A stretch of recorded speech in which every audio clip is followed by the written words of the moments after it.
Assalomu alaykum hurmatli radio anglag'uvchilar. Adabiy anglatish programmamizni anglashinglarni qarshi olamiz.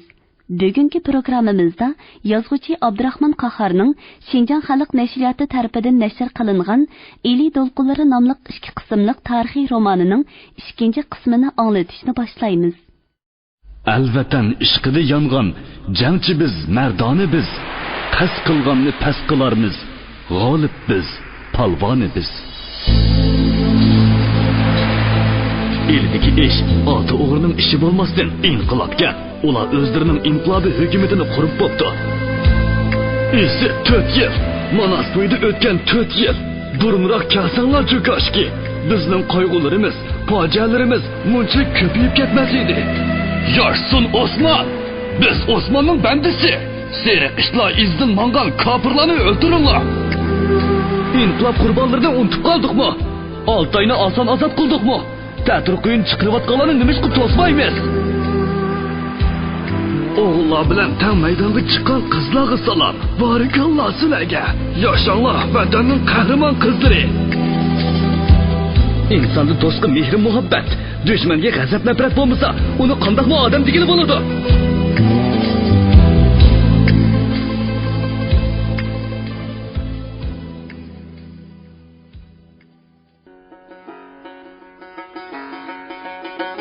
Birinchi bob.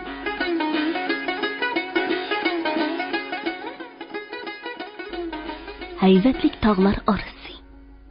Shibqib kelayotgan dushman oldida polik komandiri Nizomiddin oldida toq turgan Anvarga buyruq qildi. Sening birinchi vazifang o'z batalyoningni boshlab, ko'k saladan aylanib o'tib, Sayranboyga tushish va Sayranboyga tushadigan eg'izdan chekingan dushmanga to'sib zarba berish. Ikkinchi vazifang shu atrofni tinchlantirish va Sayranboydagi yog'och uylarni dushmandan tozalash. Qandoq, tushundingmi? Yana izohlaymi? To'liq tushundim, yo'ldosh polkovnik. Amsi qayt. Nizomiddinning ishonch va qat'iylik bilan aytgan so'zlari Anvarni texmi sagiklashtirib, uni jiddiyroq harakat qilish tuyg'usiga elib keldi-da, u batalyonini boshlab ko'k salasi ichiga o'qdek kirib ketdi. Dushman batalyonning bu yoqqa qilgan yurishini to'ymasligi va batalyon belgilangan o'rniga tez yetib olishi kerak edi. Shunga taraslab ketib borgan otlarning oyog'i chimliq yerlarga, yangidan ko'kargan ko'k otlar ustiga tashlandi. Qism pam bilan shundoq oldirash ketib borsa-mu, tabiat manzarasi jangchilarning go'zallik tuyg'ularini uyg'otib, ularning ko'zlarini o'ziga jalb qiladi. Kunga yerlarning qorlari butunlay erib, ostidan hayotliq kun nuriga tashnoliq yetib ko'tarilgan o't cho'plar, soyning ishki yiqidagi osmonga bo'ysungan mag'rur qarg'aylar, tog' ustidan tushayotgan oq lentidek o'ynoq sharqiratmalar, ko'zlarni chaqnitib toshdan toshga urilib soyda eqiyotgan suvlar. Mana bularning hammasi kishilarning yurak orzularini dam-mudam do'lqillatadi. Jangchilarning ko'zlari mushu sehrlik tabiatda bo'lsa-mu, ko'ngillari manzilda edi. Nizomiddin 3 batalyonni jirolar, qoptallar bag'riga tarqitib, shibqib kelayotgan dushmanning oldini to'sib, zarba berishga, o'rlashga buyruq berdi. Jangchilar bir tip qarag'ay yoki biror parcha tosh yeniga yetib olishni o'ylaydi. Yetib oladi, biroq to'xtamay o'rlaydi. Tik mo'ng'atdi, o'milaydi, yer beg'irlaydi. Dushman o'qlari uchib keladi, to'plari portlab turadi. Nizomiddinning batalyon va rota komandirlariga bergan buyrug'i jangchilarga yetkazilib turadi.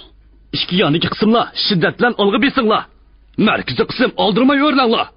Tog' ustiga joylashgan go'mindan qismlarining zambiraklari to'xtamay etiladi. Tushayotgan to'plar dahshatli portlab tog'larni titirtadi. Qora qoylar, tog' teraklari, qiyinlar qaraslab sunadi. Hatto bel o'ttirisidan, tuvidan, uchidan cho'rtli kesib tashlanadi. Ba'zilari yiltizlari bilan qo'mirilib bir necha metr yiroqlikka uchib tushadi. Buyruq o'xshashlik jaranglab turadi. Ikki yondagi qismlar shiddat bilan olg'a. Markaziy qism oldirmay. Dushman ko'zi butun tog'lar bag'rining lo'mildab ketganligini ko'rdi. Bu chog'da u 3 tarafdan qo'rshilib bo'lgan edi. Shu chaqqicha faqat otmay o'rlagan qismning marganlari mana amdila qo'mindan zambirakchilarni challashga boshladi. Ular zambiraklarni tez-tez yutkaydi. Zambiraklar shundoq tez yutkilayotgan chog'da Anvar o'z batalyonini boshlab ko'k saloni aylanib Sayram bo'yiga tushdi. Sayram bo'yidagi yog'och uylarda qo'mindan qismlarining faqat orqa saf xizmatchilari bor edi. Ular shiddat bilan yetib kelgan qo'shinga qarshilik qilishga jur'at qila olmadi. Eshiklarni ochib berib, qo'llarini ko'tarib turishdi. Anvar batalyonini Sayram bo'yiga tushadigan tog' bag'ri atrofiga yo'shirib poylab yotdi. O'q ovozlari, gumburlashlar olinib turadi. Yo'ldosh komandir, biz kayindan hujum qilsak, oson yengilmamdi, dedi o'milab yetib kelgan Botir G'ozi. Bo'lmaydi. O chaqda dushman qora bosqanda qo'rqib, tantirab, qayoqqa etishni bilmay qo'l ko'taradi-da. Bo'lmaydi. Dushman bilan elishib turmasa, ishchi tutildab turadigan Botir G'ozi yana eg'iz ochdi. O yoqda chiqib, ko'p bo'ladigan bo'ldi-da. Bo'lmaydi. Anvarning cho'qur yuzi jiddiy tus oldi. Polkovnik buni o'ylamadi demsan. Sen deganda qilsak bo'ladi, biroq biz hujum qilsak dushman pitirab ketadi. Tog' ichi ularning nurg'unlarini yo'shirib qoladi. Bu taraf hozir o'choq anglayotamsan. Zambirak ovozlar bag'asiri yiqillayotdi. Ular chekinib, hozir oldimizga tushdi. Zoya qilmay, qirib tashlaymiz. Anvar muhofizatchisiga aytdi. O'ylarni tekshirib, tayyor qilinglar. Polik balki mushiyaga joylashishi mumkin. Mushiyada hordiq olamiz, tomoqlanamiz. Etishlar borgan sari yiqilib kelmoqda. Poylab yotganlarmu jiddiylashmoqda edi. Jangchilar g'o'lja ozod bo'lgandan keyin hozirgacha biror urushni boshdan kechirgani yo'q. Shunga urushni bek seg'ingan. O'zlarining tili bilan aytganda, tunugundan boshlab zerikishdan qutulgan edi. Zambirak ovozlari allaqachon o'chgan bo'lib, miltiq, pelimut ovozlarla poylab yotganlarning quloq tuvida olinishga boshladi. Chekinayotganlar ani kelyotdi. Kelib qoldi. Birdilla qiyiqas-cho'qan ko'tarilib ketdi. Yilroqda gumburlashlar tog'larni titratgan bo'lsa, amdilikda kuchli qiyiqas-cho'qanlar, jarongli qurra sadolari yer-ko'kni Sayram bo'yini larziga keltirdi. Ana chekingan go'mindan qismlari o'la tirilishiga baxmay, eg'izdan patmoy chiqib kelishga boshladi. Batalyon komandiri Anvarning topanchasidan uzilgan bir pay o'q osmonga chiqib charaslab yondi. Bu etishga berilgan buyruq edi. Etinglar, qirib tashlanglar. Barmoqlar harakatga keldi. Kurchuklar besildi. Xuddi egizlikdan toshdangal do'milatgandek qechib kelayotganlar to'xtovsiz etilayotgan o'qlar ichida tog' og'zidan pastga do'milab tushmoqda edi. Qirish toki go'mindan qismlari qurollarini tashlab, titirgan qo'llarini ko'targicha davom qildi. Go'yo qaynayotgan qozonga sovuq suv qo'ygandek etishish biraqli to'xtadi. Shuningdan keyin qismning shafqat hamshirlari uchun eng og'ir ish boshlandi. Ular asirga tushganlarning yaralarini tengishga boshladi. Bir vizvot jangchi 500 dan oshiq asirni oldiga selib, keng soyga elib mingandan keyin hamshira qizlar bir-birini qo'g'lishib Sayram yoqasiga tushdi. Xuddi osmonni yerga ko'chirib qo'ygandek ajoyib chiroyli ko'p-ko'k Sayram. Uning to'lqinlari qirg'oqlarga yenik urilatdi-da qaytib ketdi. Birining kaynidan biri kelayotgan ushshaq to'lqinlarning girvakka urilishi shunchalik yaqinlik va ko'rkam ediki, qizlarning maylini o'ziga tezli tortib oldi.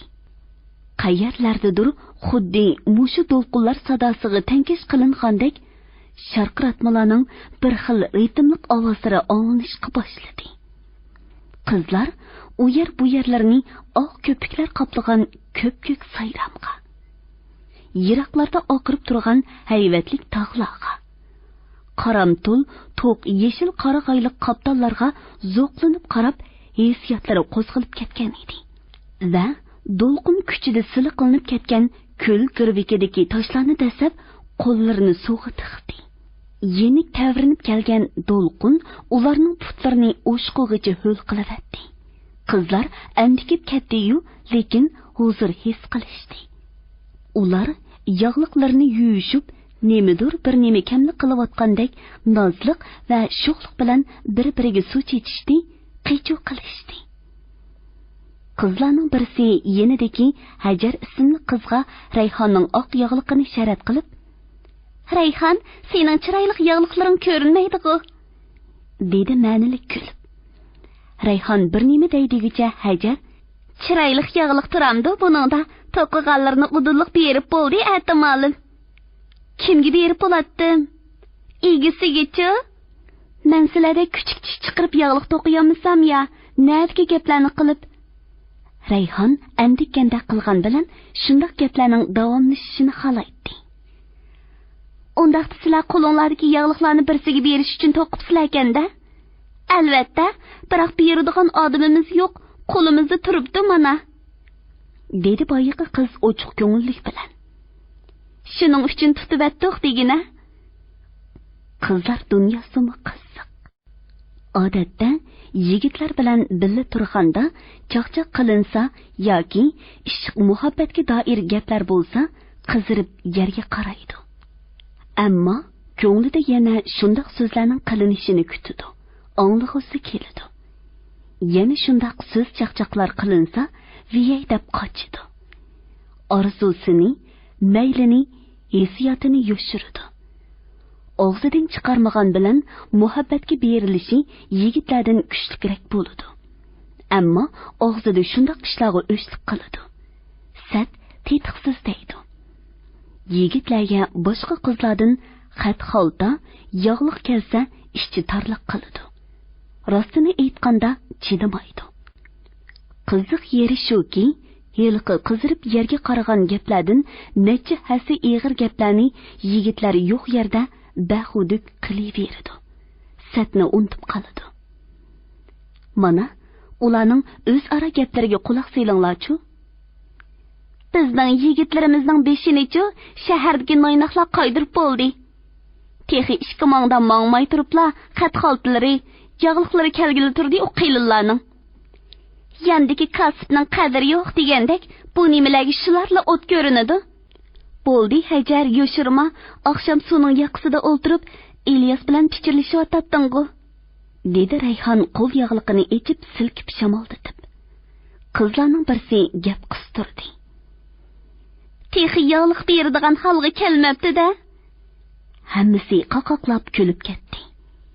Bunda qattiq kulgan chaqlarda Rayhonning o'ng chekisidagi totuqi bilinmay qoladi. "Voy jon, u Ilyos degining kashkicha urushning gapini qiladi ekan, dunyoda boshqa gap qurib ketgandek", deb yuzini o'ridi Hajar. Qizlar yana kulishdi. "Dunyoga kishi urush qilg'ili kelmaydi, boshqa ishqimi keladi desang bo'lmamdi. Undaq desam, o'tirqida o'rnidan turib ketib qolar edi, oram yenimda o'ltirg'izganda." Qizlar texmi qattiq kuldi. Qizlar go'zal sayram yoqasida turishib, kulkilik ham azobliq gaplarni qilishayotganda, ularni tomoqqa chaqirib, birsi qo'lini pulanglatdi. Kun tog' kayniga o'tib ketdi. Sayram bo'yi tabiatning kun o'ldirish oldidagi go'zalligiga cho'mildi. Tog' shamollari, dal-daraxt va yangidan ko'kirib chiqqan o't cho'plarning suz puroqlarini dimoqqa uratdi. Qizg'uch holrangga kirgan bulutlarning girvaklari ko'zlarni qamashtirib, odamda ajoyib nozik, yiqimliq tuyg'ularni uyg'otadi.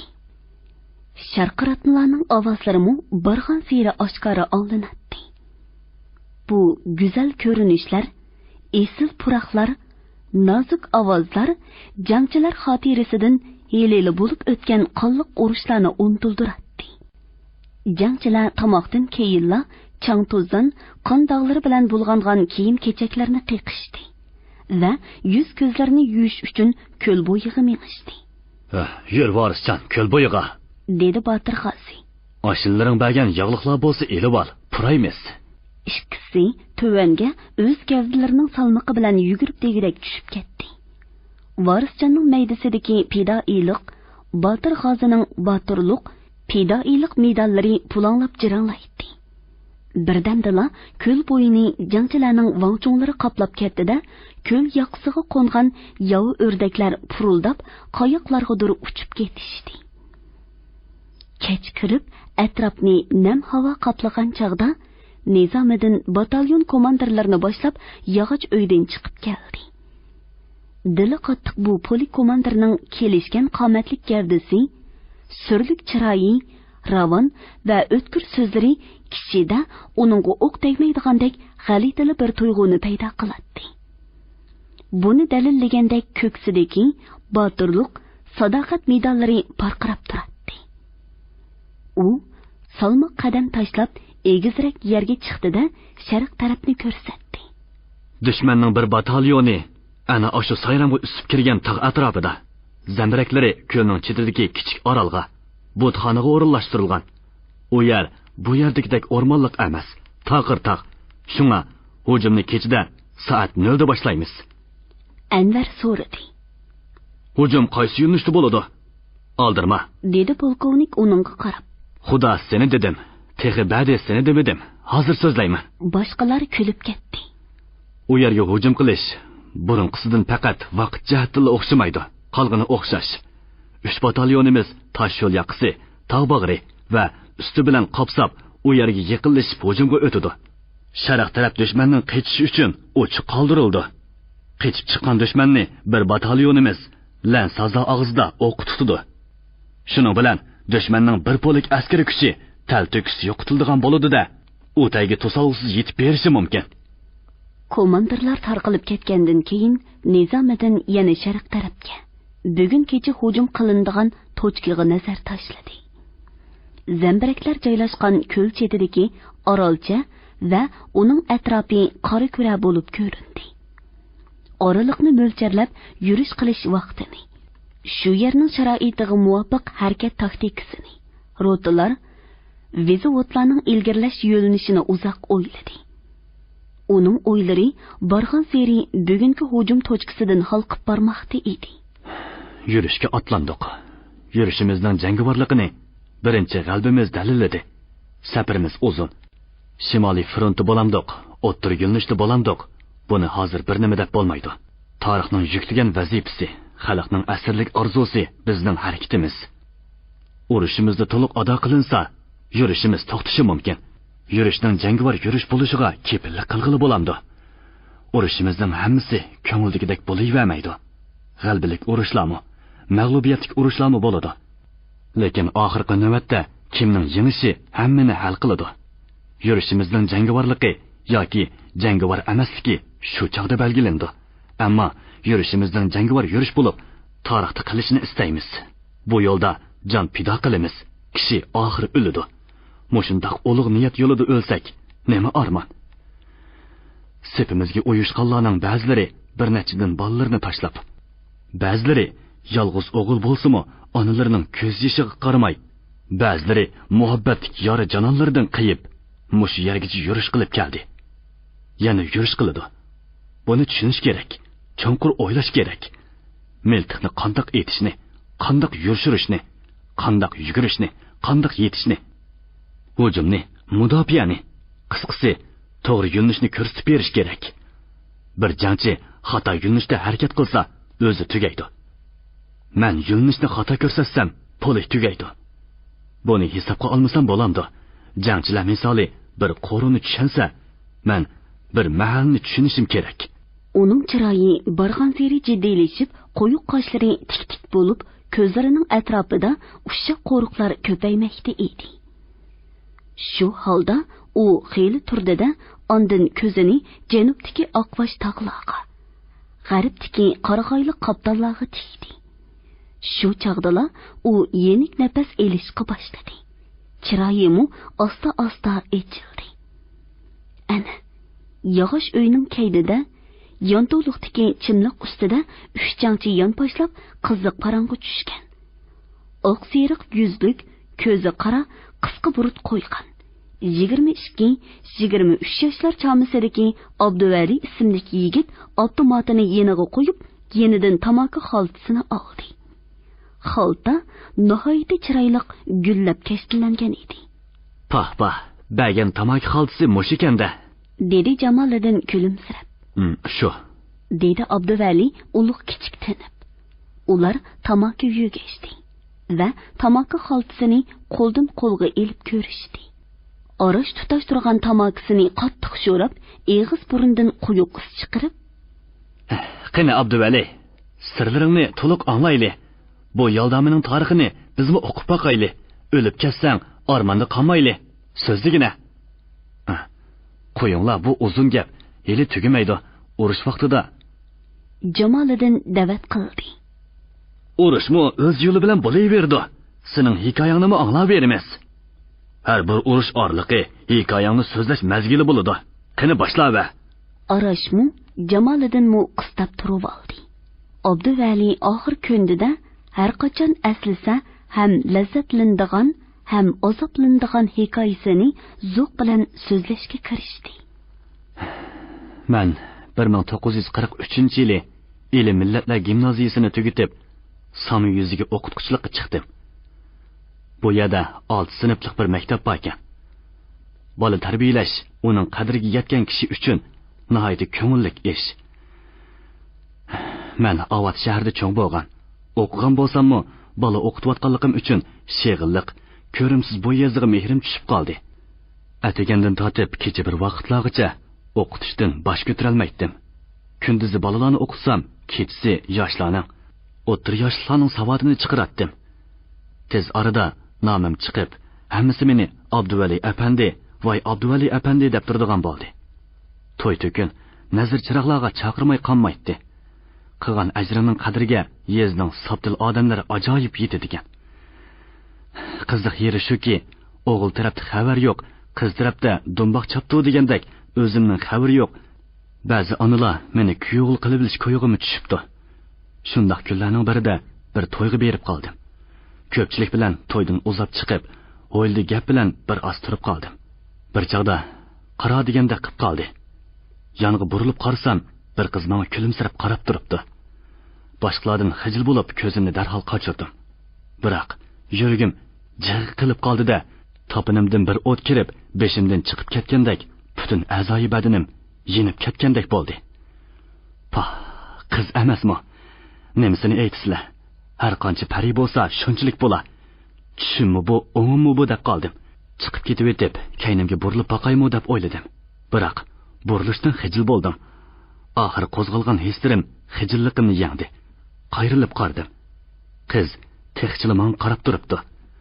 U ko'zimga xuddi lavildab yinib turgan bir parcha o't bo'p ko'rinib ketdi. Xudini yo'qotgan odamdek o'zimni bilmagan holda asta yotoqqa qaytib keldim. Shu kuni juma bo'lib, maktab ichi jimjit edi. Qo'lim ishqa bormaydi. Asyodim heliqi ho'ldili edi. Oxir o'zimni jimlashga boshladim. Nimachi bo'p ketaman? Sarang bo'p qoldimmi? Bir qarab qo'yganga shuncha bo'p ketsam, ikki qarab qo'ysa o'ladigan o'xshamamdim. Men bir o'qituvchi turib, lekin bo'lmadi. Muhabbat degan mushu o'xshaydi. Men oshiq mashqlar yozilgan nurg'un kitoblarni o'qigan. Hikoya cho'chaklarni anglagan bo'lsam-mu, lekin muhabbatning mundaq sehrlik ulug' kuchiga ega ekanligini his qilmagan ekanman. Men sehrlik o'tning ichida qoldim. Bo'lmadi. Meni asir qilib olgan oq ko'nglaklik, qora ko'zli qizni surishtirishga boshladim. Bilsam, uning ismi Axtar buvi bo'lib, Shangyoning qizi ekan. Ammo buni gap yuragimga o'qtak tegdi. Qiz buningdan 2 yil burun o'qatdagi bir boyning daldush o'g'liga majburiy yotliq qilinib, nikoh kunining atisi uyga qochib kelib olgan ekan.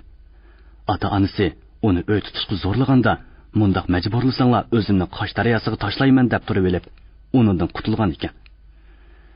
Shuningdan beri tul turib etibdi. Bu gap meni uningdan sovutdi. Uning ustiga qizning dadasini bilatdim. U o'tib ketgan mutassib, bo'rdak yovuz, qora ko'ngil odam edi. Men olaman, Axtar buvi tegiman degan taqdirdimi, dadasi meningdek gadoyning o'g'liga qizni berib qo'ymaydi.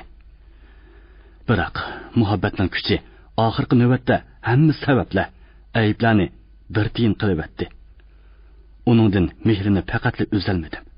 Ko'zimga Axtar buvining kulib turgandan boshqa hech narsa ko'rinmaydi. Oyoqlarim hamon meni ularning beg'ining kayniga opirib qo'yapti. Axtar buvi ko'rinmasimi, turib qaytib kelatdim. Ko'zim kishilar orasidan hamon uni izlaydi. Shundoq chaqlarda muni naqsha esimdan zodil chiqmaydigan bo'ldi. Kishilar orasida bo'yingni ko'rib qoldim. Aytmaganga bo'lmaydi. Men sana kuyib qoldim.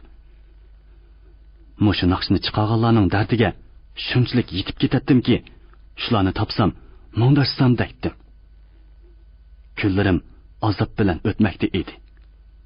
Bir kuni dars o'tib olsam eshik chekildi. Chiqsam, Axtar buvi turibdi. Mana, Xudo diliga soldi degan shu. Abduvalining hikoyasi ichiga kirib ketgan Jamoliddin hayajonlanib ketgan edi. Elimi yaxshi qizni ko'rib, o'ngdan qochishmabsan? Dedi Arashma qiz. To'xta, elimi oz qoldi. Dedi Abduvali hikoyasini davomlashtirib.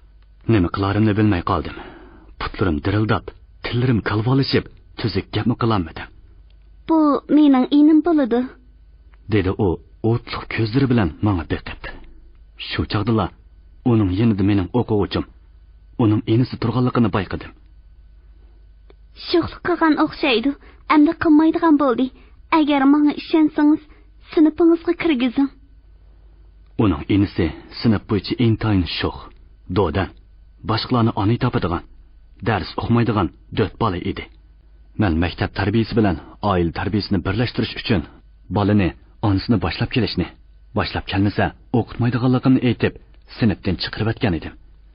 Axtar buvining menga ishonsangiz degan gapini anglabla hech qanday shart qo'ymay, ma'qul, sinfga kirsin, deb tipdiman. Axtar buvi mening huduqib ketganimni sezdi, atimolim kulimsirab ko'zimning ichiga bir qaradi-da ketib qoldi. U maktab qo'rosidan chiqib ketguncha kangdan qarab qopdiman. Umi chiqib ketadigan chaqda burilib kayniga bir qaradi. Yuragim texim o'ynab ketdi. Sinfga yenib kirdim, lekin dars o'tgidek holim yo'q edi. Bolalarni kitob o'qishga qo'yib berdim va o'ltirib o'z-o'zimni ayblashga boshladim. Men nima degan dod, ha? Mana men deb oldimga kelgan odamni ikki eg'iz gap bilan chekib boqsam bo'lmasmiydi? Mundaq fursat osonlikcha qo'lga keladimi? To'xta. Mundaq dodlik qilavermay, bir chora topay. Darsdan keyin uning enisini chaqirdim. Boya unutib qopdiman. Menga berib padanga et. Kepilli xat yozib berib kelsin. Kelmasa, senmi kelma, dedim. Tushdan keyin o'quvchilar ketishdi.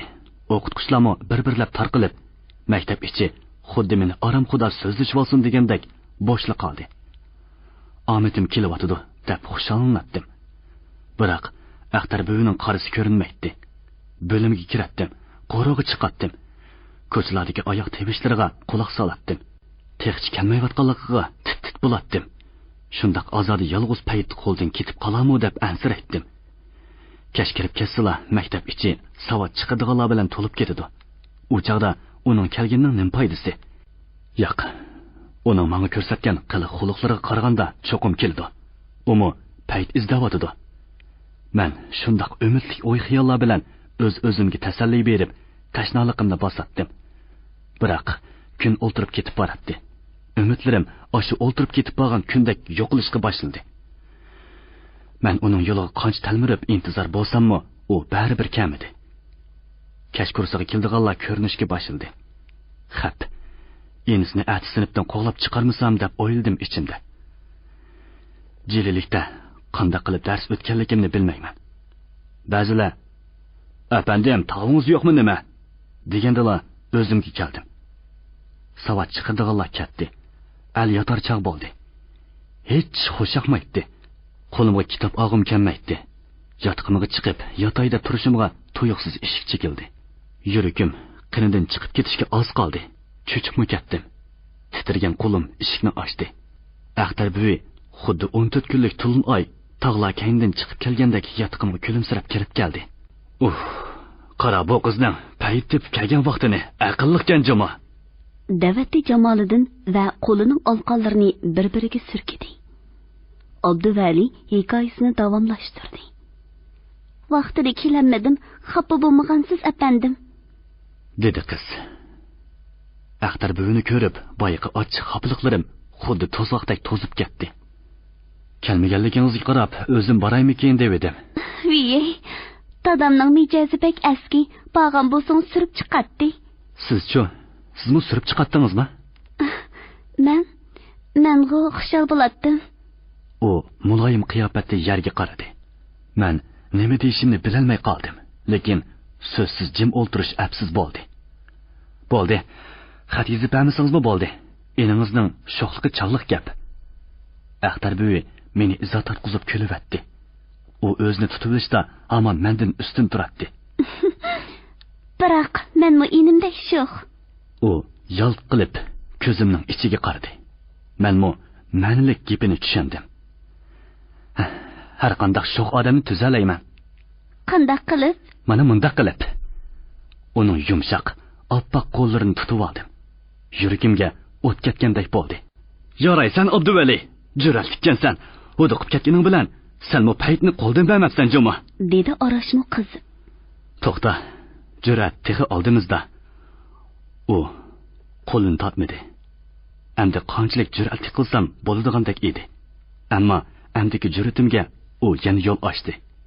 Mening qo'limni odam qilganingiz bilan o'zimni odam qila olmaysiz-da, dedi u bolalarcha arkilab. Bu gap bilan talpinib turgan yuragimning tashnoligi eshib, hayajondan titrab ketgan qo'lim uning nozik belini tutdi. Abduvalimu, o'ng'uchilamu yil o'rilgan bu ishdan go'yo heli bo'layotgandek qandoqdir bir huzur his qilishdi.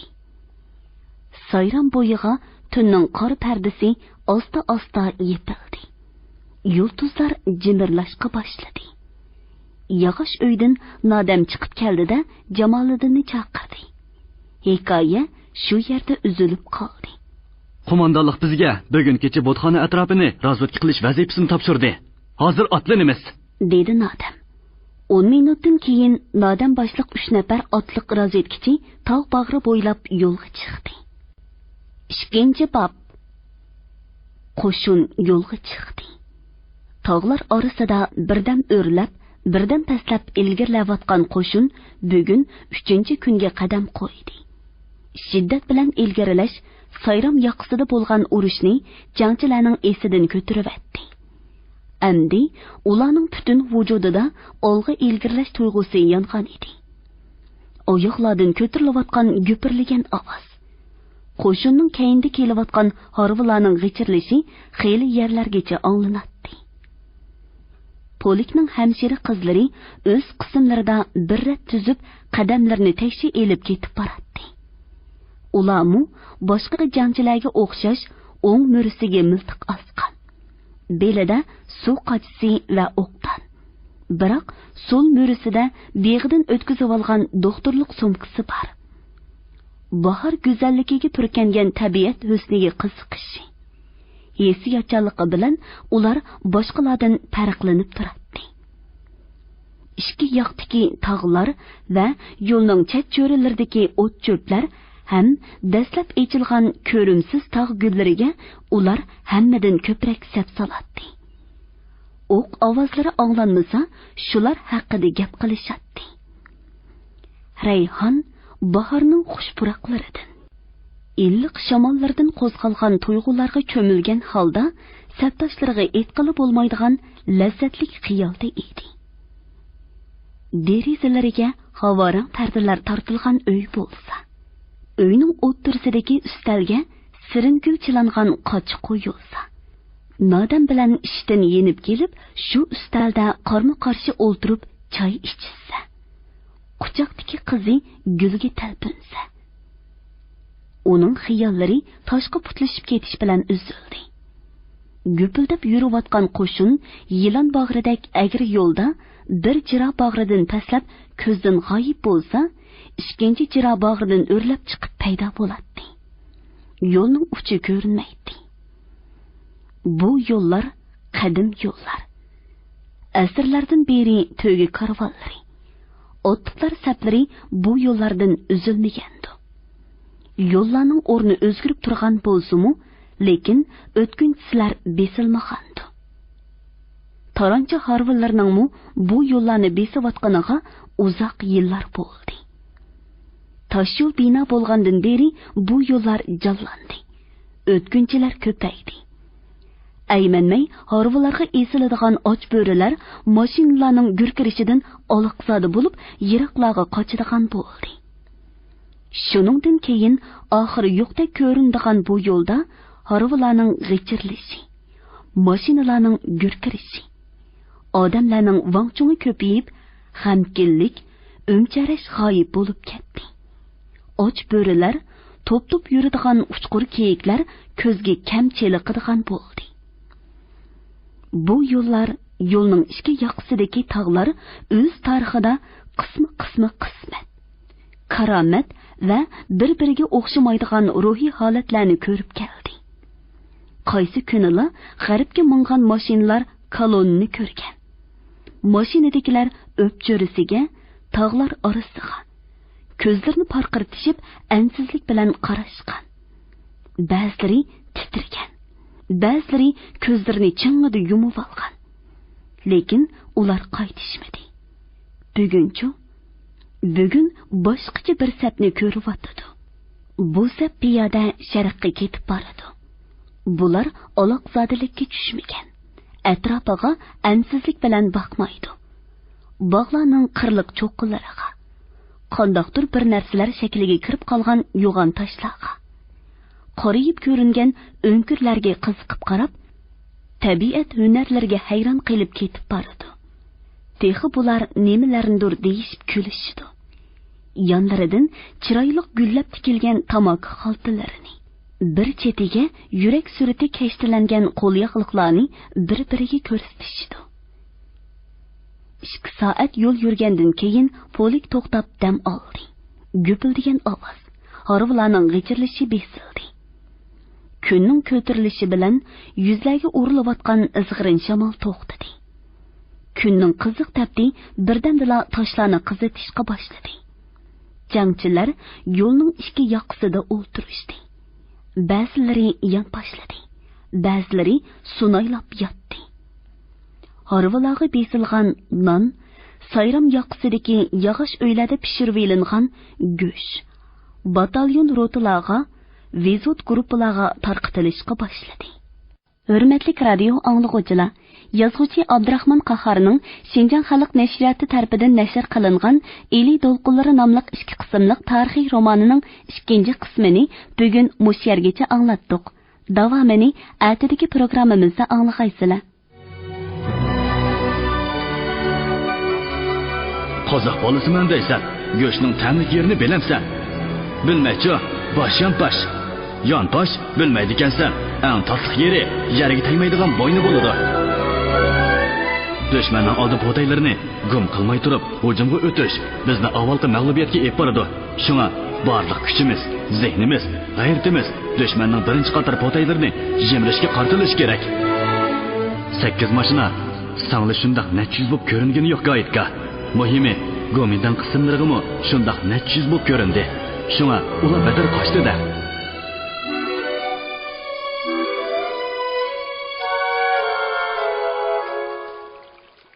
Bugungi programmamizning diktorlari Mahira Abdurashid, Shuhrat Abdurahmon, ovoz texniklar Po'lat Tursun, Tahir Yasin, mas'ul muharrir Ilham Mahmud, Abdurasul Abdurahim, bosh nazoratchi Gulbahor Xo'pur.